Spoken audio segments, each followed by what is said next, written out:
திரு அரவிந்தன், இப்போ அதிமுகல இருந்து திரு செங்கோட்டையன் போயிருக்கிறார், இன்னும் பல தலைவர்கள் வருவாரு அப்படின்னு விஜயும் சொன்னாரு. அதுக்கு முன்னாடி திரு செங்கோட்டையனும் சொன்னாரு, எனக்கு தெரியும் யாரெல்லாம் அதிருப்தியில இருக்காங்கன்னு, அவங்க எல்லாமும் வருவாங்க கூடிய சீக்கிரம் அப்படின்னு சொல்லியிருந்தாரு. அதிமுக மட்டும்தானா இல்ல வேற கட்சிகள்ல இருந்து அவங்களுக்கு எதிர்பார்ப்பு இருக்கா? என்ன வியூகம் நினைக்கிறீங்க? என்ன கணக்கு? இந்த கணக்குக்குள்ளே போகிறதுக்கு முன்னாடி ஒரு விஷயம் சொல்லணும். பிரகாஷ் பேசும்போது இது ஊதி பெருக்கப்பட்ட ஒரு பலூன், அது ஒரு சின்ன இது வச்சா உடஞ்சிரும் அப்படின்னு சொல்கிறார் இல்லையா? அது அவர் தவைக்காவுடைய இன்றைய நிலையும் அது வளர்ச்சியும் அதனோட வளர்ச்சிக்கான சாத்தியத்தையும் ரொம்ப குறைச்சி மதிப்பிடுறாரு அப்படின்னு நினைக்கிறேன். யதார்த்தத்தை மீறி குறைச்சி மதிப்பிடுறாருன்னு நினைக்கிறேன் நான். ஏன்னா தாவேக்கா அது ஒரு வளர்ந்து வரக்கூடிய ஒரு சக்தியாக இருக்குது. அவங்க ஏதோ ஒரு விதத்தில் தமிழக அரசியலில் ஒரு மையமான இடத்தை நோக்கி நகர்ந்துட்டு இருக்காங்க. அது எந்த சொல்லலாம் அப்படின்னாக்கா, நீங்கள் தாவேக்காவோட கொள்கை அது இது அதெல்லாம் நம்ம அனலைஸ் பண்ணுறதுக்கான இடம் இது இல்லை. அதுக்கான இப்போ தேர்தலில் அவங்களுக்கு என்ன மதிப்பு, இதான் நம்ம பேசுகிறோம்.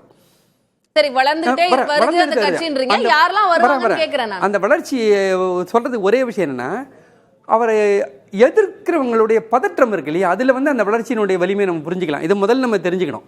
ஒரு வளர்ந்து வர்ற கட்சி அப்படின்னு ஒரு இதை வைக்கிறேன் இல்லையா, அது அவருக்கு மறுப்பா மட்டும் நான் சொல்ல, அடுத்த கேள்விக்கான ஒரு அடிப்படையும் அதை நான் வைக்கிறேன். ஒன்று வளருது அப்படின்னா அதை நோக்கி பல பேர் போவாங்க.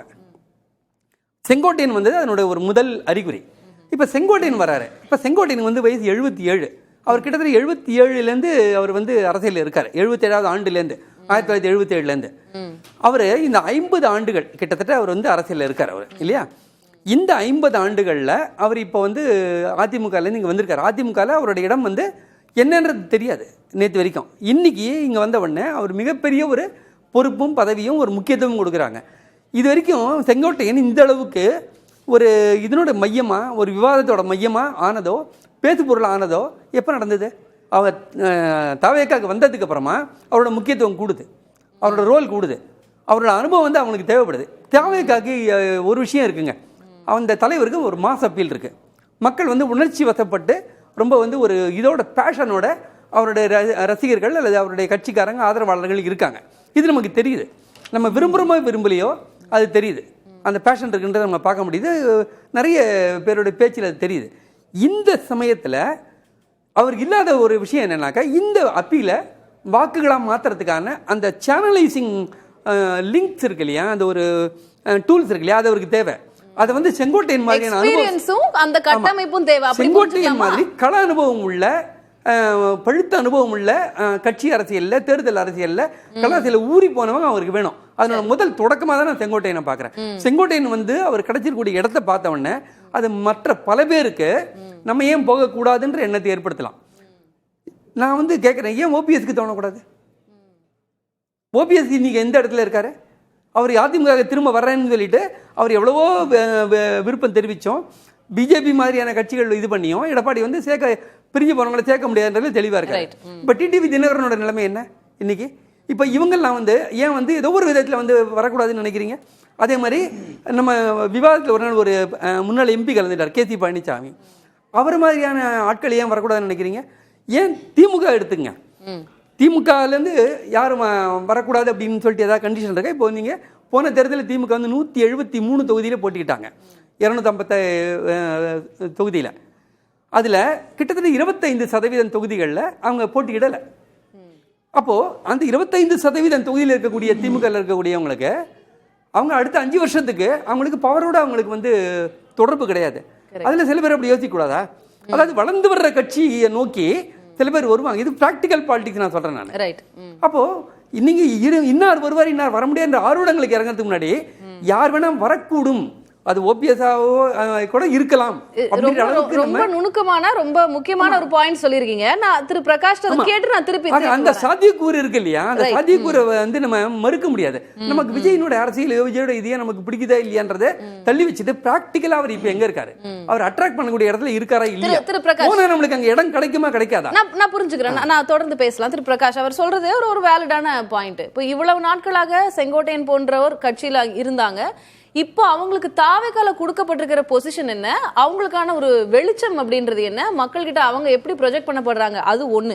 இன்னொன்னு, இப்போ திமுக மாதிரியான கட்சிகளே நீங்க வின்னிங் பார்ட்டில ரூலிங் பார்ட்டில நீங்க ஒண்ணுமே இல்லாம எம்எல்ஏவா இல்லாம இருக்கிறதும் நீ அடுத்து வளர்ந்து வரக்கூடிய ஒரு பார்ட்டில நீங்க போறீங்க, அங்க நீங்க எம்எல்ஏ ஆகுறீங்க, அதுக்கான வாய்ப்பு இருக்கு, அங்க நீங்க உங்களோட ப்ரொஜெக்ஷன் நல்லா இருக்கு, நீங்க மக்களை சென்று சேருவீங்க அப்படின்றது அது வேற இல்ல, அது நம்ம புரிஞ்சுக்கணும் சார். மேடம், செங்கோட்டையனுடைய வரலாறு தெரியாம சொல்லப்படுற கருத்து அது.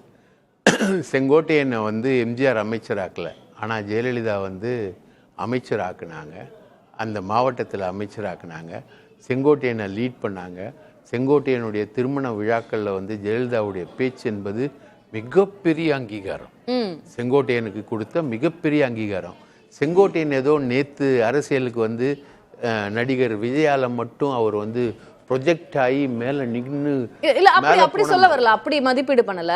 அப்ப அவருக்கு வந்து 70-75 வயது தாண்டுகிறார். அவரு இப்போ கட்சியில இருந்து பதவியில இருந்து ஒதுக்கப்பட்டிருக்கிறார். இனி அடுத்து என்ன அப்படிங்கும்போது ஒரு வளர்ந்து வரக்கூடிய கட்சி, ஒரு மாசான ஒரு அட்ராக்ஷன் இருக்கக்கூடிய கட்சியில ஒரு முக்கிய பொறுப்புல போறது அவருக்கு அது பாசிட்டிவ் தானே சார்? அந்த மாதிரி இருப்பாங்கல்ல, அப்படி பல பேருக்கு தேவை இருக்கும் இல்லையா? அந்த மாதிரி பல்வேறு பேருக்கு தேர்வு இருக்கு மேடம். திமுகன்ற கட்சியை பத்தி சொன்னாரு. திமுகன்ற கட்சி தோல்வியின் விளிம்பில் நின்று மிக மோசமான தோல்விகளை 91 போன்ற பீரியடில் பெற்று எம்ஜிஆர் வந்து தொடர்ந்து திமுகவை தோற்கடித்த பிறகும் ஆட்சியின் சுவையும் அதிகாரத்தின் சுவையும் இல்லாத போது முரசொலி என்கிற ஒரு சின்ன பத்திரிகையை வச்சு கலைஞர் வந்து அந்த கட்சியை வந்து கொள்கை விழுப்புண்ணாக கொண்டு வந்த கட்சி திமுக. திமுகவில் இருக்கிறவங்க இன்னைக்கு வரைக்கும் ஒருத்தர் பேராவது விஜய் நிறைய ஆப்ஷன்ஸ் இருக்குன்றாரு திரு அரவிந்தன். தாவேகா மாதிரி கட்சிகள் இருக்கு, ஆப்ஷன்ஸ் இருக்கே, எங்களுக்கு என்னுடைய அரசியல் எதிர்காலம் நல்லா இருக்கணும், இனி அடுத்து வரக்கூடிய ஆண்டுகள்ல இன்னும் நல்லா ப்ரொஜெக்ட் ஆகணும்னா அதுக்கெல்லாம் ஆப்ஷன் இருக்கு மேடம். இவரு விஜய் பண்ணியிருக்கிறது என்னன்னா எல்லாருக்கும் ஒரு ஆப்ஷனை ஓபன் பண்ணியிருக்காரு. அதுதான் வந்து தமிழக அரசியல்லையே விஜய் பண்ணியிருக்கக்கூடிய ஒரு நல்ல காரியம். ஒரு ஆப்ஷன் ஓபன் பண்ணிருக்காரு. அதுவும் கணக்கு தான், அது ஒரு ஸ்ட்ராட்டஜி கணக்கு தான். அந்த கணக்கு விக்கிரவாண்டி தேர்தலுக்கு போவாத கணக்கு நாடாளுமன்ற தேர்தலை பார்த்து புறமுதுகி தோழி ராம் கிட்ட எடுத்துக்கிட்ட சொல்லுங்க.